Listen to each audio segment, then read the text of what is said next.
श्री स्वामी समर्थ. नमस्कार, मी नंदिनी. माझ्या यूट्यूब चॅनलवर तुमचं खूप मनापासून स्वागत करत आहे. तुमच्या मनातील सर्व चांगल्या इच्छा स्वामी महाराज पूर्ण करो ही स्वामींच्या चरणी प्रार्थना करते आणि आजच्या या नवीन व्हिडिओला सुरुवात करते. तर पहा, आज आहे श्रावण महिन्यातील चौथा श्रावणी सोमवार. त्याचबरोबर आज कृष्ण जन्माष्टमी देखील आहे. त्यामुळे या दिवशी खूप मोठा योग तयार होत आहे. हरिहर हा योग या दिवशी तयार होत आहे. म्हणजे हरिहर म्हणजे या दिवशी आपल्याला हरीची म्हणजेच भगवान श्री हरी विष्णूंची पूजा करायची आहे. हर म्हणजे भगवान शिवशंकर यांची देखील पूजा करायची आहे. हा अतिशय पवित्र दिवस मानला गेला आहे आणि त्यामुळेच आपल्याला भरपूर असे सेवा आणि उपाय या दिवशी करायचे आहेत. तर पहा, आजच्या व्हिडिओमध्ये मी तुम्हाला अतिशय प्रभावशाली उपाय सांगणार आहे. संध्याकाळी आपल्याला दिव्याखाली अशी ही एक वस्तू ठेवायची आहे. ही वस्तू जर आपण दिव्याखाली ठेवली तर आपले एक रात्रीमध्ये आयुष्याचं सोनं होईल, इतका हा अत्यंत प्रभावशाली उपाय आहे. आणि तुमची कठीणातील कठीण, कितीही कठीणातील कठीण इच्छा असू द्या, ती पूर्ण झाल्याशिवाय राहणार नाही आणि तुमच्या घराचे गोकुळ झाल्याशिवाय राहणार नाही. असा हा अत्यंत प्रभावशाली उपाय कसा करायचा आहे याबद्दलची संपूर्ण माहिती आजच्या व्हिडिओमध्ये आपण जाणून घेणार आहोत. त्यामुळे तुम्ही कुठेही व्हिडिओ स्किप न करता शेवटपर्यंत नक्की बघा, जेणेकरून तुमच्यापर्यंत योग्य ती माहिती पोहोचेल. आपल्या चॅनलवर नवीन असाल तर चॅनलला लगेच सबस्क्राईब करा आणि असेच माहितीपूर्ण व्हिडिओ पाहण्यासाठी बेल आयकॉनलाही प्रेस करा. म्हणजे मी जेव्हा नवीन व्हिडिओ अपलोड करेन त्याचं नोटिफिकेशन सर्वात अगोदर तुम्हाला भेटेल आणि तुम्ही एकही व्हिडिओ मिस करणार नाही. त्याचबरोबर कमेंट्समध्ये ओम हरिहर नमः असं लिहायला देखील विसरू नका. तर पहा, श्रावणी सोमवारी शिवलिंगाची पूजा करण्याचे खास महत्त्व दिले जाते. या दिवशी शिवलिंगाची यथासांग पूजा केल्याने आपल्या मनातील सर्व इच्छा मनोकामना ह्या पूर्ण होतात. या चौथ्या श्रावणी सोमवारची शिवामूठ जी आहे तर ती जव आहे. तर ही जव जे आहे तर ते आपल्याला या दिवशी शिवलिंगावरती शिवामूठ म्हणून अर्पण करायचे आहेत. आणि त्याचबरोबर या दिवशी जन्माष्टमी देखील आहे. त्यामुळे आपल्याला या दिवशी श्रीकृष्णांची पूजा करायची आहे. भगवान श्री हरी विष्णूंचे 8वे रूप म्हणजे श्रीकृष्ण, बाल श्रीकृष्ण यांची आपल्याला या दिवशी पूजा अर्चा करायची आहे. त्यांना पंचामृताने अभिषेक करायचा आहे. त्याचबरोबर शिवलिंगावरती देखील आपल्याला पंचामृताने अभिषेक करायचा आहे. शिवशंकराला पांढरी फुलं अर्पण करायची आहेत आणि भगवान श्री कृष्ण जे आहेत, बाळरूप जे आहेत, तर त्यांना आपल्याला पिवळी फुलं अर्पण करायची आहेत. या दिवशी आपल्याला पांढरी वस्त्र धारण करायचे आहेत किंवा मग तुम्ही पिवळी वस्त्र धारण केली तरी सुद्धा चालतील. या दिवशी आपल्याला यथासांग या देवांची पूजा अर्चा करून घ्यायची आहे आणि त्यानंतरच जे काही आपली कामं असतील तर ती करायची आहे. आणि हा जो उपाय मी तुम्हाला सांगणार आहे तर तो हा उपाय तुम्हाला संध्याकाळी 6:30च्या नंतर करायचा आहे.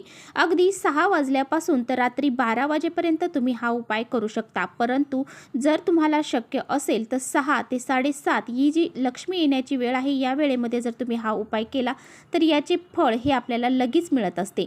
त्यामुळे जर तुम्हाला शक्य असेल तर तुम्ही ह्या वेळेतच हा उपाय करा. जर तुम्हाला शक्य नसेल तर तुम्ही संध्याकाळी 12 वाजेपर्यंत हा उपाय केला तरी सुद्धा चालेल. तर पहा, श्रावणी सोमवारच्या दिवशी शिवतत्व हे जास्त प्रमाणात पृथ्वी तलावरती जागृत अवस्थेमध्ये असतात आणि ह्या वेळेमध्ये जे काही उपाय आपण करतो तर त्याचे फळ हे आपल्याला पटकन मिळत असते. आणि पहा, संध्याकाळी तुम्ही ज्यावेळेस हा उपाय करणार आहात त्यावेळेस तुम्हाला तुमचं मन आणि शरीर हे शुद्ध ठेवायचं आहे. मन आणि शरीर जर शुद्ध असेल म्हणजे तुमच्या मनामध्ये सकारात्मक विचार असतील तर तुमचा जो काही तुम्ही उपाय केलेला आहे त्याचे फळ हे तुम्हाला चांगलेच मिळत असते. आता हा उपाय आपल्याला घरामध्ये का करायचा आहे? हा उपाय जर आपण सोमवारच्या दिवशी आपल्या घरामध्ये केला तर आपल्या घरामध्ये अखंड लक्ष्मी नांदेल. आपल्या घरामध्ये ज्या काही आर्थिक समस्या असतील तर त्या संपूर्णपणे नष्ट होऊन जातील. आपल्या घरामध्ये पैसे येण्याचे सर्व मार्ग जे आहेत तर ते मोकळे होतील आणि आपल्या घराची, मुलांची, पतीची प्रगती व्हायला सुरुवात होईल.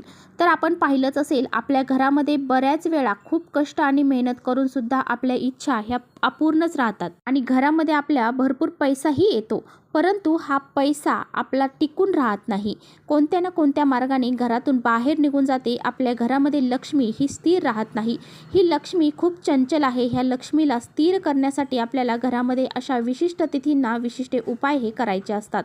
हा उपाय केल्याने आपल्या घरामध्ये चहूबाजूने पैसा हा येत राहील. आपल्या घराची, मुलांची, पतीची खूप सारी प्रगती होईल. तर पहा, हा जो उपाय आहे तर तो आपल्याला संध्याकाळी करायचा आहे. 6 ते 9 या वेळेमध्ये करण्याचा जास्तीत जास्त प्रयत्न आपल्याला करायचा आहे. जर ह्या वेळेमध्ये शक्य नसेल तर रात्री 12 वाजेपर्यंत हा उपाय केला तरी चालेल, कारण 12 नंतर कृष्णांचा जन्म होत आहे आणि हा दिवस सुद्धा अतिशय महत्त्वाचा आहे. हा उपाय करण्यापूर्वी तुम्हाला तुमच्या देवघरामध्ये एक दिवा अगोदर प्रज्वलित करून घ्यायचा आहे, धूप दीप लावून घ्यायचा आहे। त्याचबरोबर शुद्ध गाईच्या तुपाचा दिवा आपल्या तुळशीपाशी देखील आपल्याला या दिवशी लावायचा आहे। तर पहा, तुम्ही इतर दिवशी तुळशीपाशी दिवा नाही लावला तरी काही हरकत नाही, परंतु या श्रावणी सोमवारी तुम्हाला तुळशीपाशी शुद्ध गाईच्या तुपाचा दिवा हा लावायचा आहे। कारण तुळस ही विष्णुप्रिय आहे आणि विष्णू भगवान यांना लक्ष्मी ही अतिशय प्रिय आहे आणि लक्ष्मीचं प्रतीक म्हणून ही तुळस मानली जाते। हा उपाय करण्यासाठी तुम्हाला एक दिवा लागणार आहे। हा दिवा तुम्ही मातीची पंती घेतली तरी चालेल, तुमच्याकडे एखाद्या धातूचा दिवा असेल तो घेतला तरी चालेल, चांदीचा घेतला तरी चालेल, पितळी तांब्याचा जो तुमच्याकडे असेल, स्टीलचा जरी घेतला तरी चालेल। फक्त हा दिवा घेताना चांगला घ्यायचा आहे, कुठे तुटलेला आहे, फुटलेला आहे, चिमटलेला आहे असं घेऊ नका। स्वच्छ आणि चांगला दिवा तुम्हाला घ्यायचा आहे। त्यानंतर या दिव्यामध्ये आपल्याला दुहेरी कापसाची वात करून लावायची आहे, म्हणजेच 2 वातींची एक वात करायची आणि या दिव्यामध्ये लांब वात तुम्हाला अशी लावायची आहे। त्या दिव्यामध्ये तुम्हाला शुद्ध गाईचं तूप जे आहे तर ते टाकायचं आहे। तर पहा, आपल्याला सर्वप्रथम एक प्लेट घ्यायची आहे। त्या प्लेटमध्ये हळद आणि कुंकवाची पेस्ट करून एक स्वास्तिक काढायचं आहे। हे स्वास्तिक काढताना तुम्हाला 4 बिंदू त्या स्वास्तिकचे द्यायचे आहेत, साईडच्या 2-2 रेषा आहेत त्या सुद्धा द्यायच्या आहेत। आता पहा, हे स्वास्तिक काढल्यानंतर आपल्याला या प्लेटमध्ये जे काही जव आहेत तर ते एक मूठभर तुम्हाला टाकायचे आहेत। तर पहा, आजची जी शिवामूठ आहे तर ती जव आहे आणि त्यामुळेच आपल्याला हे जव जे आहेत तर ते या दिव्याखाली ठेवायचे आहेत, म्हणजे ह्या प्लेटमध्ये तुम्हाला एक मूठभर जव ठेवायचे आहेत। आणि हा जो दिवा आहे तर तो आपल्याला लक्ष्मी प्राप्तीसाठी, धनप्राप्तीसाठी, महादेवासाठी लावायचा आहे। त्यानंतर हा जो दिवा आपण घेतलेला आहे तर तो तुम्हाला यावरती ठेवायचा आहे आणि प्रज्वलित करायचा आहे। या दिवा लावल्यानंतर तुम्हाला त्या दिव्याला हळद कुंकू लावायचं आहे, त्याचबरोबर अक्षदा अर्पण करायचे आहेत, फूल अर्पण करायचं आहे। आणि हा दिवा लावल्यानंतर त्या दिव्यामध्ये तुम्हाला ह्या दिव्यामध्ये आपल्याला चिमूटभर पांढरे तीळ टाकायचे आहेत। हे तीळ आपल्याला का टाकायचे आहेत, कारण आपल्या घरामध्ये जर अडलेली कामं असतील ती पूर्ण होत नाहीत, मुलांची प्रगती होत नाही, मुलांना विवाहाची मुलं आहेत तर त्यांचा विवाह जमत नाही, तर यासाठी आपल्याला हे जे पांढरे तीळ आहेत तर ते थोडेसे या दिव्यामध्ये टाकायचे आहेत। यानंतर या दिव्यामध्ये तुम्हाला एक लवंग आणि एक हिरवी वेलची देखील यामध्ये टाकायची आहे। त्याचबरोबर 1 रुपयाचं एक कॉईन देखील तुम्हाला या दिव्यामध्ये टाकायचा आहे। हा दिवा जो आहे तर तो तुम्हाला तुमच्या देवघरामध्ये असणारे जे लड्डू गोपाल आहेत, शिवलिंग आहे, त्या दोन्हींसमोर तुम्हाला हा दिवा लावायचा आहे। यानंतर आपल्याला 108 वेळा महामृत्युंजय मंत्राचा जप करायचा आहे।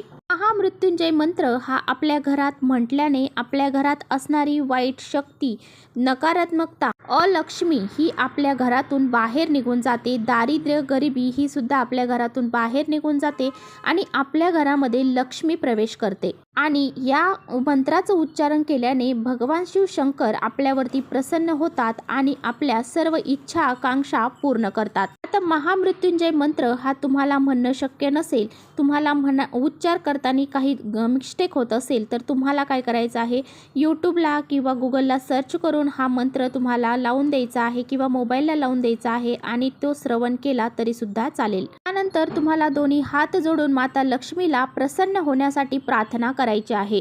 तुमच्या ज्या काही इच्छा आहेत, काही अडचणी असतील, संकट असतील, ते सर्व तुम्हाला सांगायचं आहे। हा अत्यंत छोटासा उपाय तुम्हाला या 4थ्या श्रावणी सोमवारी संध्याकाळी करायचा आहे। दुसऱ्या दिवशी हे जे काही आपण जव टाकलेले आहेत ते तुम्हाला पक्ष्यांना खाऊ घालायचे आहेत किंवा गाईला खाऊ घातले तरी सुद्धा चालेल। त्याचबरोबर जे आपण दिव्यामध्ये साहित्य टाकलेले आहे तर ते तुम्हाला स्वच्छ करून परत वापरता येऊ शकते। त्याचबरोबर जो 1 रुपयाचं नाणं आहे ते तुम्हाला तुमच्या जवळ ठेवायचं। 1 रुपयाचं नाणं तुम्हाला स्वच्छ करून तुमच्या जे काही पाकिट तुम्ही पैशाचं वापरता त्या पैशाच्या पाकिटमध्ये खर्च न करता स्वतःजवळच तसंच ठेवायचं आहे। अशा पद्धतीने तुम्हाला हा उपाय करायचा आहे। तर चला, इथेच थांबवते माझा व्हिडिओ तुम्हाला थोडा जरी आवडला असेल तर नक्की लाईक करा, चॅनलवर नवीन असाल तर चॅनलला सबस्क्राईब करा। परत भेटूया अशाच छानशा व्हिडिओसोबत, तोपर्यंत श्री स्वामी समर्थ।